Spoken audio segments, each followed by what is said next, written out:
ketemu lagi dan masih mau ngebahas soal si varikokel. Karena aku tuh baru ngeh kemarin itu aku nggak jelasin dulu varikokel itu apa dan kenapa suamiku sampai bisa tak ketahuan kalau dia ternyata punya varikokel. Kayak kelengkap gitu nggak sih informasinya? Karena banyak yang DM aku ada beberapa yang DM di Instagram aku, ya pasangan-pasangan yang sama kayak kami masih menanti keturunan tuh nanya varikokel apa sih, suaminya kena varikokel tuh apa sih gitu. Jadi mungkin aku jelasin dulu secara singkat varikokel itu apa dan gimana sampai suamiku ketahuan kalau dia itu punya varikokel. Nah, tapi aku nyontek ya karena ini kan bahasanya bahasa medis. Jadi varikokel adalah pembengkakan pada pembuluh darah vena dalam kantong zakar atau skrotum. Varikokel terjadi di skrotum yang berfungsi menahan testis serta mengandung arteri dan vena di saluran sperma. Nah, pada setiap testis di atas skrotum, pembuluh darah yang membawa darah dari testis ke penis tersebut seharusnya tidak teraba atau tidak terasa. Gitu. Jadi harusnya itu si pembuluh darah yang membawa darah dari testis ke penis itu pembuluh darahnya itu tidak teraba, tidak terasa. Gitu. Nah, tetapi saat terjadi varikokel, pembuluh darah vena tersebut tampak banyak dan seperti cacing dalam skrotum. Kondisi ini serupa dengan varises pada tungkai. Nah, sederhananya mungkin gini. Kalau misalnya kalian tahu nggak sih varises di kaki? Biasanya tuh orang tua, ibu-ibu sih kebanyakan kayaknya ya. Ibu-ibu orang tua suka ada varises di kaki nih, di tungkai kaki, yang pembuluh darahnya kelihatan hijau-hijau biru-biru gitu. Nah, ini tuh kalau dokter suamiku tuh menjelaskan sederhananya itu gitu. Jadi ada pelebaran darah, pelebaran pembuluh darah juga. Tapi kalau varises itu di tungkai kaki, kalau varikokel itu di testis atau di buah zakar yang seharusnya itu tidak ada.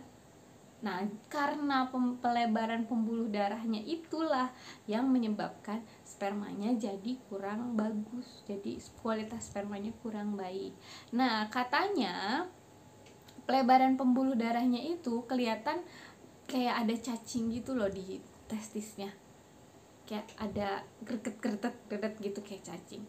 Sebetulnya secara mata telanjang kita lihat gini ya nggak kelihatan tapi ya harus USG makanya baru kelihatan. Nah, varikokel dapat terbentuk sekitar umur 15 hingga 25 tahun. Nah, pertama kali suamiku cek itu umurnya, kita kan nikah umur ya mungkin umur 29, 26an, 27. Nah, itu tuh baru ketahuan. Nah, sedangkan varikokel itu terbentuknya di umur sekitar 15 sampai 25. Jadi udah terbentuk kan. Dan sebagian besar ditemukan pada skrotum sebelah kiri. Ya, pertama kali suamiku juga ketahuannya itu hanya di kiri ya, bukan kanan kiri. Pada akhirnya saat operasi itu udah kanan kiri. Tapi pada awalnya waktu setahun nikah itu hanya di kiri. Nah, varikokel seringkali tidak menimbulkan gejala dan tidak membahayakan nyawa, tetapi dapat menimbulkan mengecilnya testis sehingga dapat mengganggu kesuburan. Jadi testisnya itu menyusut, ya istilahnya menyusut.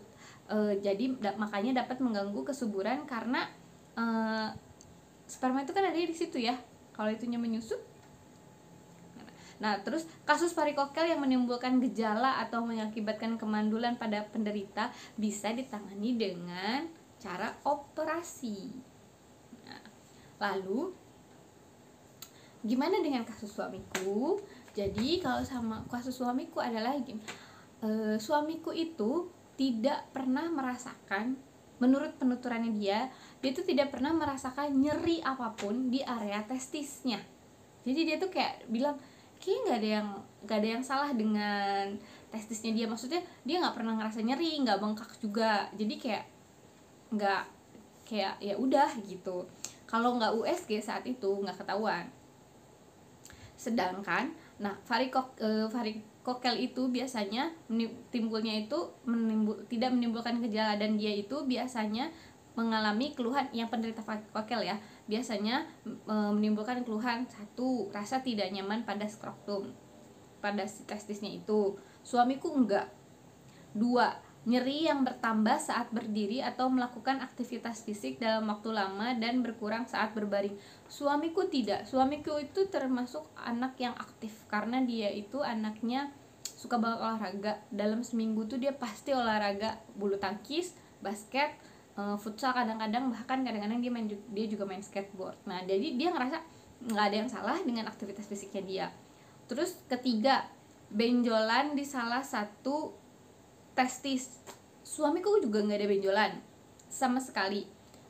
Terus ketiga, skrotum menjadi bengkak. Testisnya ngebengkak. Enggak juga, dia masih normal-normal aja. Nah, yang terakhir, seiring berjalannya waktu, pembesaran vena yang terjadi akan terlihat seperti cacing pada skrotum. Nah, itu yang terakhir yang terjadi pada suamiku. Gimana cara kita taunya? Ya USG, karena secara telanjang mata nggak tahu, nggak kelihatan.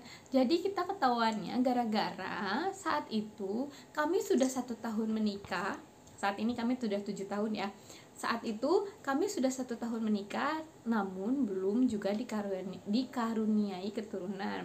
Maka kami memutuskan untuk cek ke dokter, apa ada yang salah dengan kami gitu. Pertama aku yang cek, biasa kan istri dulu ya yang dicek.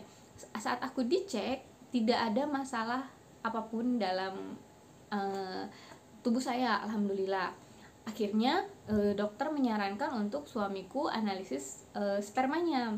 Setelah dia analisis sperma, hasilnya kurang baik saat itu. Selain mungkin karena ternyata ada varikokel yang baru ketahuan di akhir, saat itu juga mungkin karena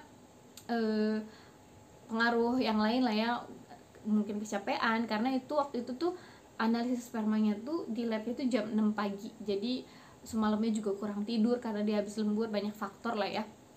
Akhirnya hasil analisis sperma kita bawa lagi ke dokter program hamil kami, hasilnya kurang baik, makanya dokter menyarankan untuk dirujuk ke urologi. Saat di urologi, barulah tuh si dokter urologi suruh kami untuk udah di radiologi aja, di USG skrotum. Nah, saat di USG skrotum itu baru ketahuan kalau si suamiku tuh kena varikokel. Sebelum ke radiologi, dokter urologinya itu ngetes suamiku tuh kayak niup apa ya, kayak orang lagi niup balon gitu. Tapi si dokternya tuh memperhatikan ke arah skrotum, tapi suamiku disuruh niup. Jadi mungkin ketahuannya tuh di situ ya, mungkin kayak gitu caranya. Sampai akhirnya dokternya merujuk suamiku untuk USG skrotum di radiologi karena hasil itu. Nah, akhirnya kita ke radiologi, dicek, akhirnya tuh ketahuan kalau suami itu kena varikokel grade 1 kedua apa grade 2, hanya sebelah kiri saja. Saat itu, saat kami balik lagi ke urologi, akhirnya dokter urologinya menunjukkan ini yang disebut cacing itu area sini. Terus dia juga membacakan hasil USG suami gitu. Tapi jujur aja, dengan mata telanjang kami tuh nggak ngelihat tuh cacingnya itu, karena mungkin kecil ya. Tapi karena ya kami sendiri, saya ataupun suami kan nggak pernah lihat punya orang ya, jadi nggak tahu ya. Jadi kami pikir tuh ya normal-normal aja kalau kayak gitu. Ternyata tuh itu ada gundukan seperti cacing gitu ya. Kami pikir itu normal-normal aja saat itu karena kita nggak tahu. Nah, saat itu kan 1 tahun kami menikah, suamiku belum berani untuk operasi, meskipun saat itu dokter bilang cara satu-satunya untuk varikokel ini penyembuhannya itu ya operasi. Cuman kan mau besar atau kecil, operasi itu tetap aja bentuknya sayatan pada tubuh ya. Kayaknya sesuatu yang harus dipikirin panjang juga. Akhirnya suami memilih untuk herbal tradisional kayak gitu-gitulah ya. Banyak banget yang banyak banget teman-teman yang baik, saudara-saudara yang baik yang menyarankan kami coba makan ini, coba minum ini. Terus kita juga pernah ke Sinse, kita juga pernah ke tukang urut, pokoknya yang tradisional kayak gitu, vitamin-vitamin kayak gitu. Selama itu baik, kami udah pernah lakukan. Nah, setelahnya sampai saat ini juga kami belum diberi keturunan ya. Karena merasa tidak ada kemajuan sama sekali, di tahun 2018 akhirnya suami itu memutuskan untuk ayo deh cek lagi deh gitu. Ayo deh cek lagi. Aku merasa ya udah dia yang minta, ayo. Karena menurut saya operasi atau tidak itu haknya suami saya untuk menentukan operasi atau tidak, karena saya tidak bisa memaksa dia, karena itu kan terjadi di tubuh dia. Sayatan itu akan ada di tubuh dia. Kayaknya rasanya saya tidak etis kalau untuk memaksa suami saya untuk operasi. Jadi saya ingin kalaupun misalnya nanti operasi, biar dia yang memutuskan gitu. Nah, akhirnya pada tahun 2018 kami kembali ke dokter kandungan kami, dokter program hamil kami. Terus dokternya menyarankan untuk tetap harus varikokelnya diobati dulu, karena menurut dia percuma kita terusin program hamil juga kalau varikokelnya belum hilang. Nah, akhirnya kita ke urologi lagi, terus kita cek lagi USG skrotum lagi. Ternyata dalam waktu 5 tahun dari pertama kali ketahuan sampai 2018 kita USG lagi, varikokelnya sudah kanan kiri. Dan si yang varikokel kiri itu grade-nya udah 3 ke 4. Jadi kalau kanan itu 2 ke 3 kalau nggak salah. Pokoknya grade kiri itu lebih tinggi, sedangkan varikokel itu grade tertingginya tuh 4 kan. 1 2 3 4. Nah, si suami itu di kiri itu udah 3 ke 4. Agak sedikit shock sih. Karena ya itu mungkin kesalahan kami melakukan pembiaran. Dan mungkin pola hidup juga yang nggak terlalu dibenerin gitu ya. Jadi ya kayak gitu terus. Nah, akhirnya suami memutuskan untuk operasi. Akhirnya operasi di bulan Maret 2020. Karena pada saat itu, karena kami juga minim informasi, jadi kami dari 2018 suami USG itu ngumpulin uang dulu untuk biaya operasinya gitu. Karena saat itu kami nggak tahu kalau ternyata si varikokel itu bisa pakai BPJS kesehatan bayarnya gitu. Kalau kami tahu, seandainya saat itu kami tahu, mungkin saat itu juga kami akan operasi. Tapi ternyata kita telat taunya, kita minim informasi. Nah, itulah malu bertanya sesat di jalan. Harusnya kami banyak-banyak tanya. Maka dari itu kami ingin berbagi sama teman-teman yang mungkin punya masalah yang sama-sama kami. Kalau misalnya, hayu itu bisa dioperasi pakai BPJS kok gitu. Jangan sampai telat kayak kami, sampai akhirnya varikokel grade dari varikokel suami juga akhirnya naik gitu. Alhamdulillah sekarang sudah operasi. Terus sudah operasi dan sekarang lagi masa recovery after operasi. Operasinya di bulan Maret 2020. Kemarin di bulan Juni, 3 bulan after operasi, di bulan Juni itu kita sudah USG ulang. Suami USG skrotumnya USG ulang.